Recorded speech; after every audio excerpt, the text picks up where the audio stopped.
नमस्कार, मैं ओमानंद आपकी सेवा में फिर से हाजिर हूँ। सेवा करना हमारा धर्म है।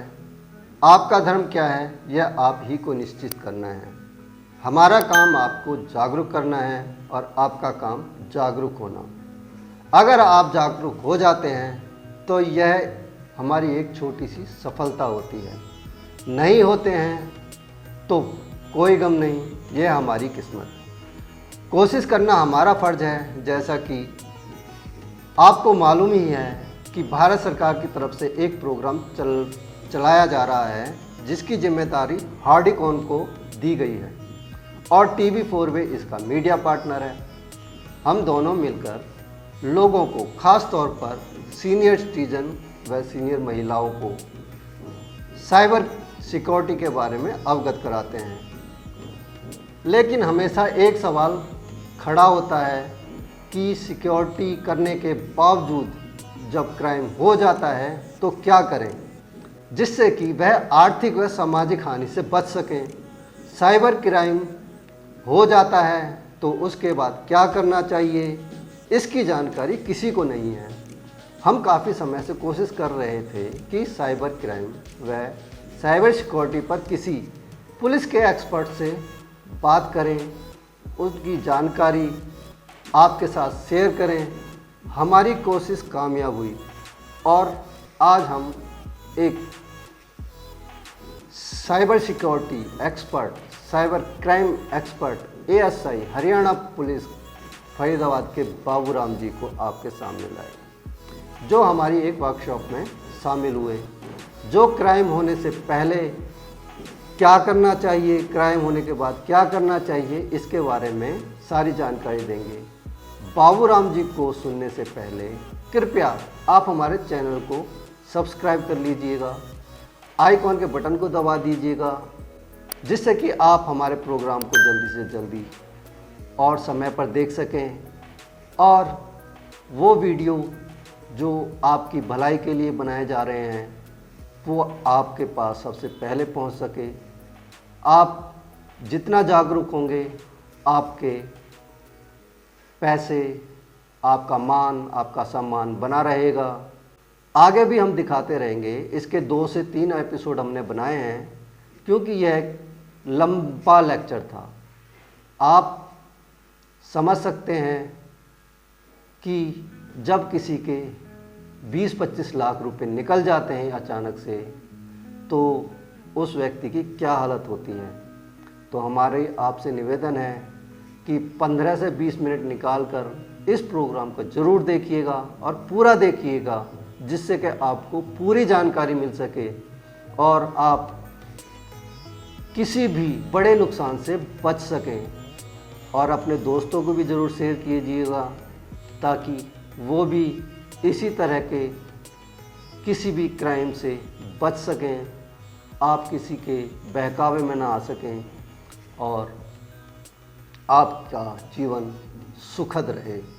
जी आइए सुनते हैं बाबूराम जी को। मंच पर विद्यमान समस्त अतिथिगण व मौजूद सभी महानुभाव, पहले तो मैं आप लोगों का धन्यवाद करना चाहूँगा कि आप लोगों ने मुझे इन महान विभूतियों के बीच में बोलने का अवसर प्रदान किया। जैसा कि आपको शुरू में भी बताया गया था कि हरियाणा पुलिस ने जो पहल की है साइबर अपराध को तुरंत से तुरंत रोकने में, उसमें बहुत सारी हमने जो है स्कीमें चलाई हुई हैं।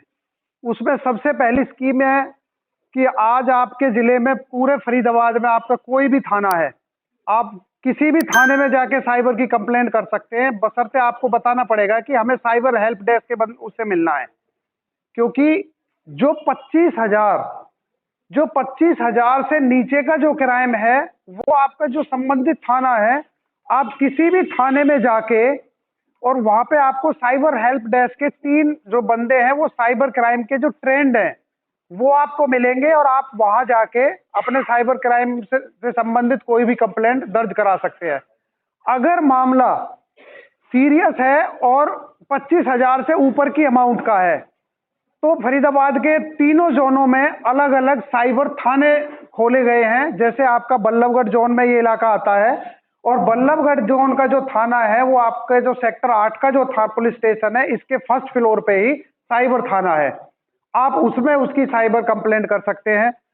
एनआईटी जोन में जो रहने वाले हैं वो एनआईटी जोन का ओल्ड फरीदाबाद की बैंड मार्केट में थाना है, उसकी वहां रिपोर्ट की जा सकती है। और जो सेंट्रल जोन में रहने वाले व्यक्ति हैं वो अपनी रिपोर्ट सेक्टर 17 के फर्स्ट फ्लोर पे साइबर थाना खुला हुआ है, उसकी वहां रिपोर्ट कर सकते हैं। इसके अलावा जिस भी व्यक्ति के साथ में ऑनलाइन कोई भी पैसे से संबंधित फ्रॉड होता है वो सबसे पहले 1930 पे कॉल करेंगे। ये एक टोल फ्री नंबर है। आपने अलग अलग टोल फ्री नंबर बोर्डों पे देखे होंगे और अलग अलग वेबसाइट्स पे दिए रखे होंगे कि भाई ये टोल फ्री नंबर है। मैं कहूंगा कि जो ये मैं आपको 1930 जो टोल फ्री नंबर बता रहा हूं, ये एक विशेष टोल फ्री नंबर है। विशेष टोल फ्री नंबर क्यों है?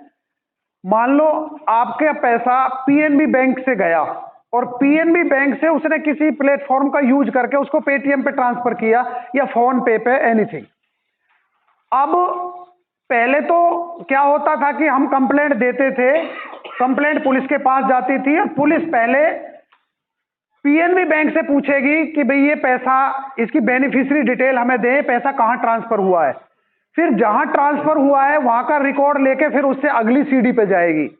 लेकिन जो ये टोल फ्री नंबर जो ये बनाया गया है, ये वो टोल फ्री नंबर है। इस प्लेटफॉर्म पे सभी लोग मौजूद हैं, यानी कि लाइव टीमें बैठी हुई हैं।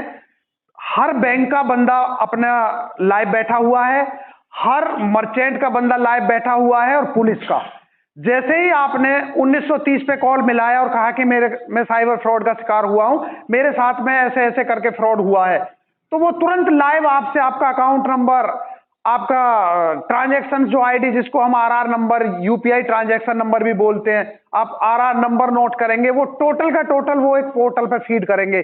जैसे ही वो फीड करते हैं, आपका पैसा मान लो पेटीएम में ट्रांसफर किया है, तुरंत पेटीएम वाला बंदा देख लेगा लाइव कि ये पैसा मेरे पास आया है। और फिर पेटीएम वाला देखेगा कि मेरे पास पैसा है, ये है तो उसको तुरंत ब्लॉक करेगा। अगर उसके पास से कहीं आगे ट्रांसफर हो गया है तो अगले को तुरंत के तुरंत ट्रांसफर करेगा विद इन 2 मिनट कि भाई ये पैसा फ्रॉड रिपोर्ट हुआ है और ये आपके पोर्टल पे आया है। तो ऐसे करके जितना जल्दी अगर हम 1930 पे कॉल करेंगे तो पूरे पूरे चांसेस है आपका पैसा रुकने के। और जैसे इसका प्रचार इसीलिए तेजी से किया जा रहा है कि हम लोगों का करोड़ों रुपए बचा भी पा रहे हैं। डेली कितने ही लोगों का पैसा हम ब्लॉक करा पाते हैं। जितना हम डिले करेंगे हम पैसा नहीं बचा पाएंगे। दूसरा, कितने ऐसे फ्रॉड हैं जिनके बारे में हमारे साथ हो जाते हैं और असलियत में उनका पैसा हमें मिलना होता है, अगर हमें जानकारी नहीं होती और वो पैसा हमें नहीं मिल पाता। इसमें ही जैसे कि मान लो कि आपका एटीएम विड्रॉल है, कोई भी जो क्राइम है, साइबर क्राइम किसी भी प्रकार का आपके साथ होता है, वो डेटा के बल पे होता है, झूठ नहीं बोल सकता। अब जो डेटा है, किसी भी प्रकार का डेटा आपका किन किन रूप में कॉपी हो सकता है और उसका आपको नुकसान कहां कहां मिल सकता है। मान लो आप पेट्रोल पंप पे ही तेल डलवाने के लिए जाते हैं, आप देखते हैं वहां कार्ड अपने निकाल के दे दिया, जी स्वैप कर लो, और वो स्वैप करता है। आप लोगों को जानकारी होनी चाहिए, चाहे वो पेट्रोल पंप हो, चाहे कहीं ऑनलाइन शॉपिंग का हम बिल पे करते हैं, कोई शॉपिंग मॉल वगैरह हो, वहां पे जब भी हम कार्ड स्वैप कराते हैं तो हमारी आंखें एकदम से खुली रहनी चाहिए। ऐसा नहीं है कि हमने उसको कार्ड दे दिया, लो भाई, और हमारा ध्यान कहीं और है। होता क्या है, एक जगह पे एक ही तरीके की आपने देखी होंगी कई मशीनें रखी होती हैं स्वैप वाली, जिनको हम पीओएस मशीन्स बोलते हैं। अब उसमें कुछ बदमाश शरारती तत्व क्या होते हैं कि वो उसमें स्कीमर फिट करके रखते हैं और उसने जैसे ही उस पर स्वैप किया, आपके कार्ड की जो मैग्नेट टेप है उसमें आपके अकाउंट की जितनी भी जानकारी स्टोर है वो स्वैप करने के बाद उसमें स्टोर हो गई स्कीमर से।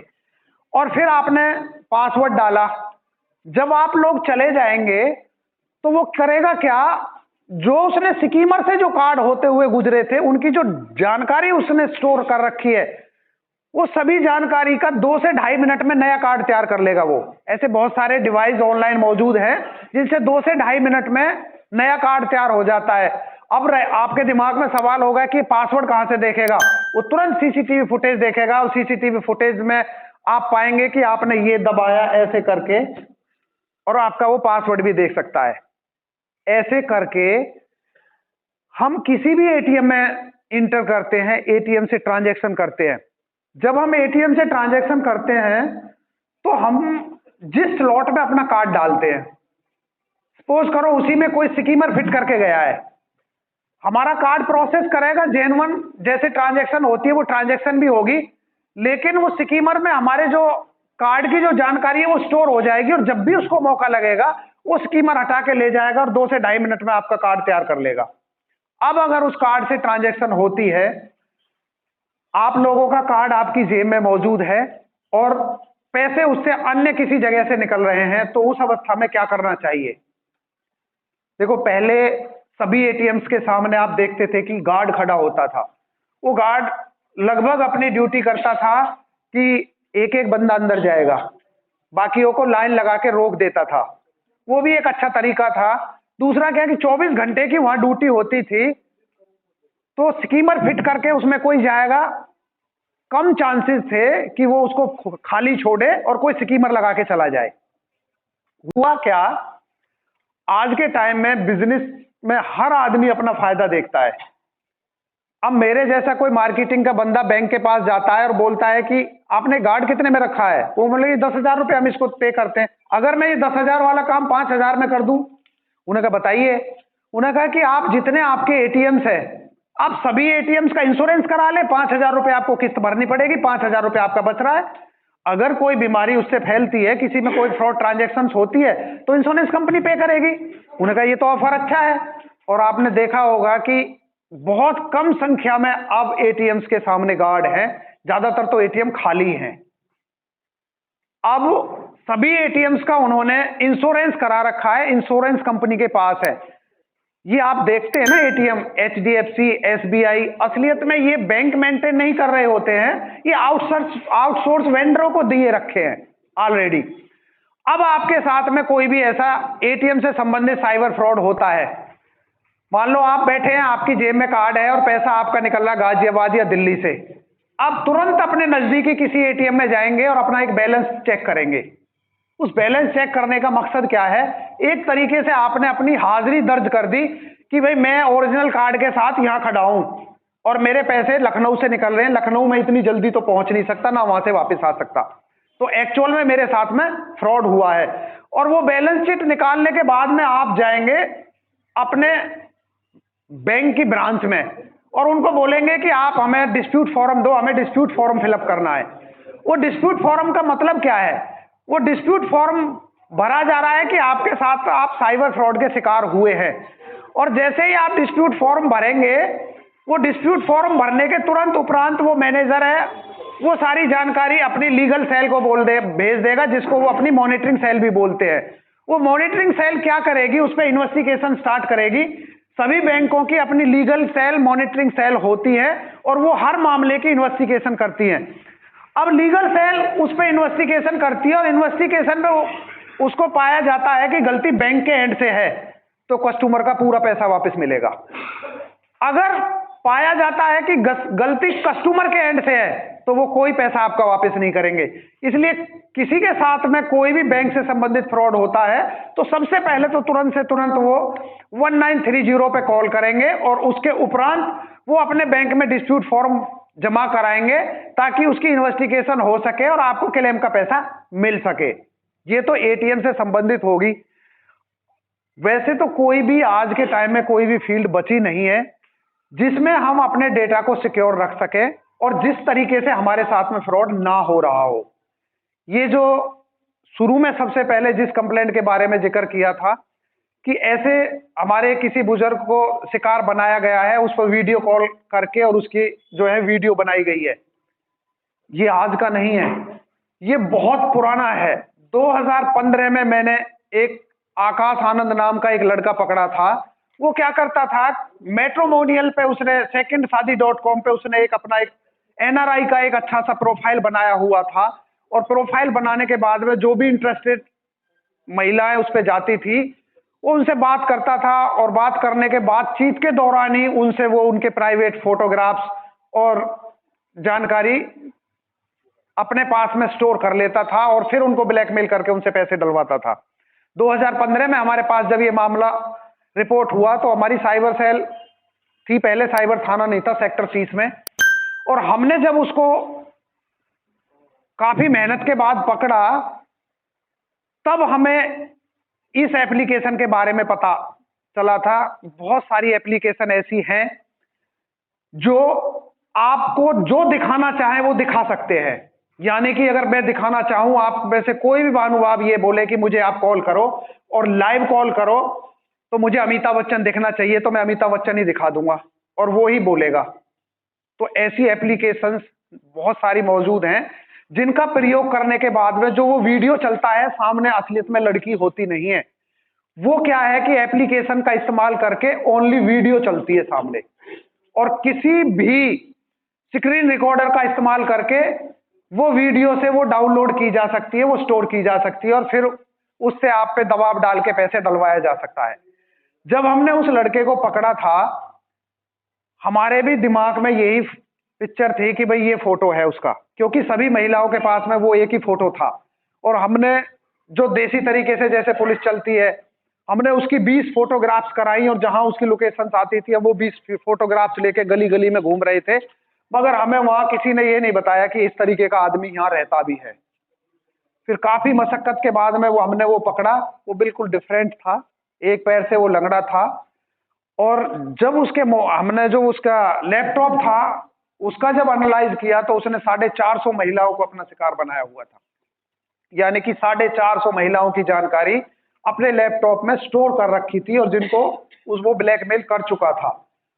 अब बहुत कम महिलाएं जो है रिपोर्ट करती हैं, क्योंकि पैसे के से ज्यादा वो समझते हैं कि इसमें बदनामी है, जबकि ऐसा नहीं है। किसी भी एज का व्यक्ति किसी भी फ्रॉड का शिकार हो सकता है। ये कोई किसको पता चलेगा कि इनके साथ ऐसा हुआ है, ये कोई बदनामी की बात नहीं है।